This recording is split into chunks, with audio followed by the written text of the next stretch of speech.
Ce qui m'a le plus marqué, c'est l'engagement des salariés et des bénévoles de répondre présent dans une situation particulière. La crise sanitaire étant là, tout le monde a su répondre aux besoins de tous. Et si on a pu le faire, c'est grâce au sens des responsabilités et à l'engagement associatif que nous avons à la SFAD.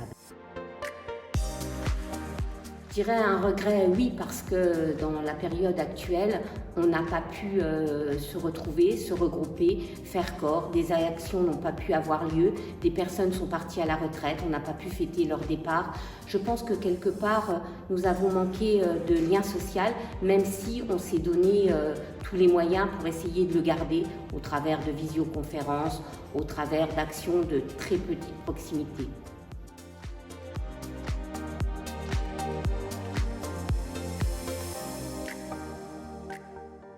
Vous avez raison, ça a été une année de développement qui a été guidée par le projet associatif. La SFAD a bien œuvré pour une société plus égalitaire et notamment sur l'égalité femmes-hommes. Nous avons dû prendre des mesures par rapport à cette thématique et on a été là, on a été au rendez-vous. Ce que j'ai envie de vous dire, c'est que la SFAD a su avoir un développement harmonieux. On a ouvert un hébergement d'urgence pour femmes victimes de violences. Il y a eu le développement de la crèche Regard d'enfants, mais tout ça sans jamais oublier de donner du sens. Et le sens, c'est notre projet associatif.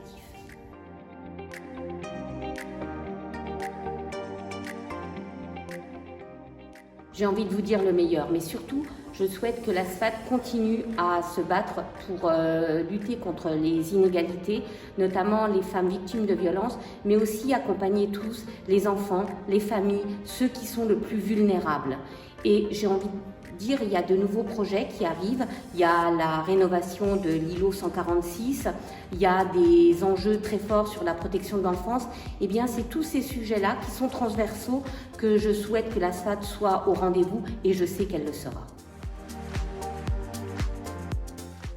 Alors d'habitude, on commence peut-être pas par ça, mais moi j'ai envie de remercier les salariés parce que dans une période très difficile, ils ont été au rendez-vous, ils ont permis de faire que la SFAD accompagne les personnes les plus fragiles au quotidien malgré la crise sanitaire.